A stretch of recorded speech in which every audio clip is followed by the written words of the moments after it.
Most welcome to all of you, my dear learners, my dear viewers. Now you have to see on whiteboard.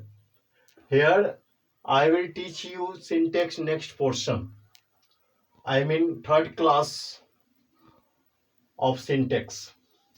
Here today I will describe the word of the day today. Be wrapped. बिरेप्ट का क्या meaning निकलता है? बिरेप्ट का meaning निकलता है शोकाकुल। जैसे लोग शोक में हो जाते हैं, अब पूरा जगह शोक ही शोक है, जिसको हम लोग शोकाकुल कहते हैं। जैसे एक एग्जांपल लेते हैं, the kids were bereft by the death of their parent. यहाँ पर आप देखिए, bereft, the kids were bereft by the death of their parent. तो मेरे प्यारे व्यूअर्स, मैं आज से जो है पर डे एक वर्ड लिखूंगा और उसका मीनिंग बताऊंगा। इससे क्या होगा, वोकेब में भी जो कमांड होगा। तो चलिए अब हम लोग सिंटेक्स पर चर्चा करते हैं। तो सिंटेक्स के बारे में मैंने पहले बेसिक रूल्स के बारे में बताया था। तो अब आप देखिए कि इसका कुछ एक्सेप्शंस रूल्स भी होते हैं। अब इसको वन बाय वन करके हम लोग इसका स्टडी करेंगे। When the rules does not work और exceptions, आपने देखा कि बेसिक रूल क्या करता है कि सब्जेक्ट और वर्ब के बीच का जो एग्रीमेंट है वो सब्जेक्ट पर डिपेंड करता है। लेकिन अब ये कुछ रूल्स ऐसे हैं जिसको हम लोग एक्सेप्शन में रखते हैं, वहां ये रूल फॉलो नहीं करता है।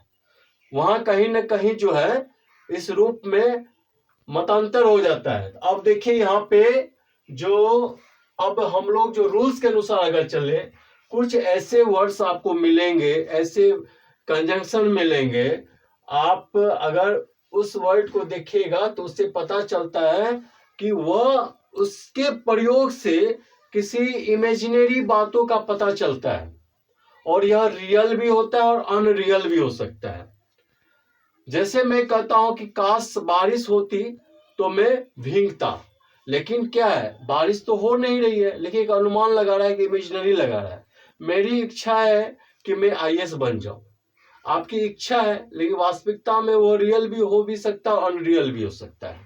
लेकिन बट आप यहाँ पे ये देखिए कि कुछ ऐसे वर्ड्स रिलेटेड है किससे, जैसे I wish, as if, as the, oblique as he, it, etc..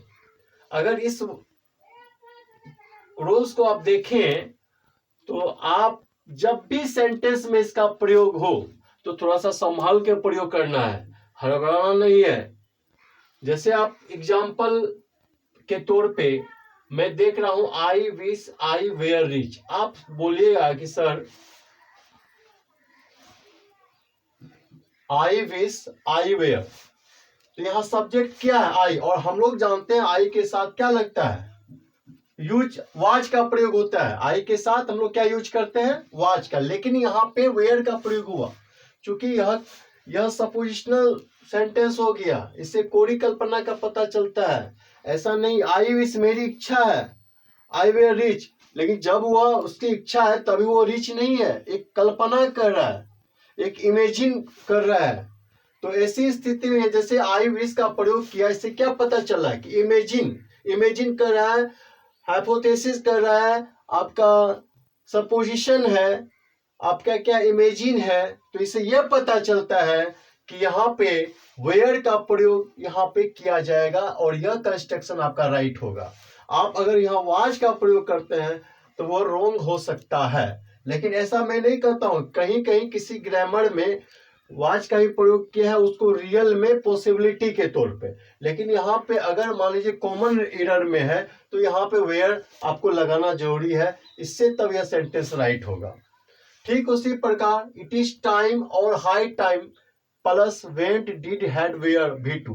तो आप देखिएगा, अगर हम लोग इस सेंटेंस में अगर इस प्रकार का वर्ड्स का प्रयोग हो या ग्रुप ऑफ वर्ड्स का प्रयोग हो, इट इज टाइम और हाई टाइम, इसके बाद जो है हमेशा याद रखिएगा, ये जो है प्रेजेंट का सिंपल प्रेजेंट के रूप में यूज नहीं होगा वर्ब का, बल्कि जो है आपका पास्ट टेंस में यूज होगा, पास्ट रूप में यूज होगा, इसका पास्ट फॉर्म में यूज होगा। इस चीज को ध्यान में रखिएगा।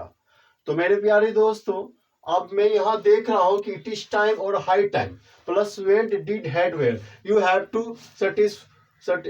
To satisfy by this example it is time we went there it is time we went there. अगर यहाँ पे हम लोग वी गो देयर बोलते तो हो सकता है कि ये गलत हो जाता सेंटेंस, लेकिन यह आपका राइट है। He speaks as though he were rich, वह इस प्रकार बोल रहा है जैसे मानो कि वो बहुत बड़ा धनी हो, वह धनी हो। ही वेयर मतलब धनी था, इस प्रकार से बोलता है। जैसे यहां पर आप देखिएगा, यहां से आपको पास्ट टेंस को टेक करके यह प्रेजेंट सिचुएशन को भी बतला रहा है।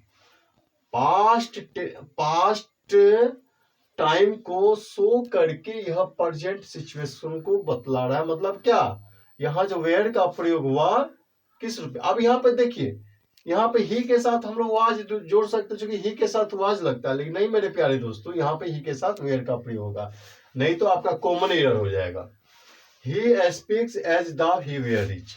अब हम लोग चेक योर सेल्फ के थ्रू जो है इस एक्सेप्शन रूल्स को हम लोग जो है फॉलो कर सकते हैं, इसको बेटर इसको हम लोग समझ सकते हैं। तो चलिए इसको समझने का कोशिश करिए। थोड़ा सा ध्यान देने वाली बात क्या है, एक बार मैं फिर से दोहरा दे रहा हूं कि when the rule does not work और एक्सेप्शन, कब रूल जो है फॉलो नहीं होता है बेसिक रूल का, जब आपका इस प्रकार का जैसे I wish, as if, as the, as he, it, etc, it is time और high time plus went did had where.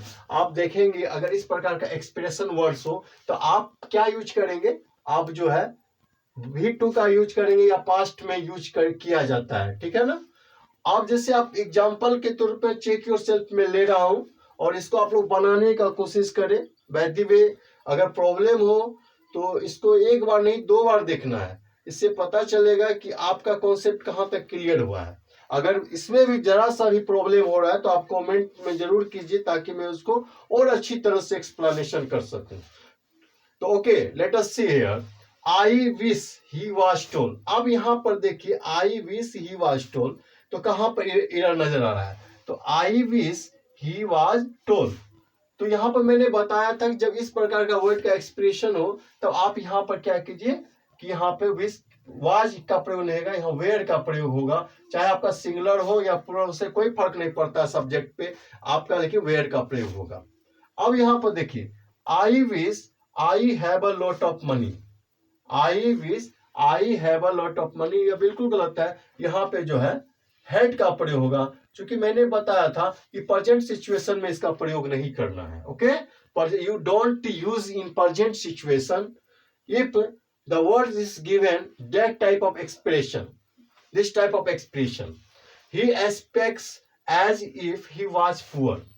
अब यहाँ पे देखिए ही स्पीक्स एज इफ, यहाँ पर देखिएगा एज इफ का प्रयोग किया मैंने, यह वर्ड का एक्सप्रेशन मैंने पहले ही लिख दिया है कि he speaks as if he was poor, तो यहाँ पे यह बिल्कुल रॉन्ग है। आप इसके जगह पर वेयर का प्रयोग करेंगे तो यह राइट हो जाएगा। प्यारे दोस्तों, थोड़ी सी बारीकी से देखना पड़ेगा इस चीज को। It is time we have our dinner, don't use have, you use had. Okay, it is time we go there, don't use go, you use what, went। it is time we went there। I wish to help him, this is the right sentence। आप देखिए wish के बाद जो है हम लोग KP में आ जाएगा, टू प्लस V1 का प्रयोग कर सकते हैं, इन्फिनेटिव का प्रयोग कर सकते हैं। I wish to help him, okay। he wishes to go there, this is the right sentence। It is time to go to wait, यह भी राइट है। क्योंकि आप यहां देख लीजिए, यहाँ वर्ब का एक्सप्रेशन क्या है, क्योंकि इन्फिनेटिव के रूप में प्रयोग हुआ है।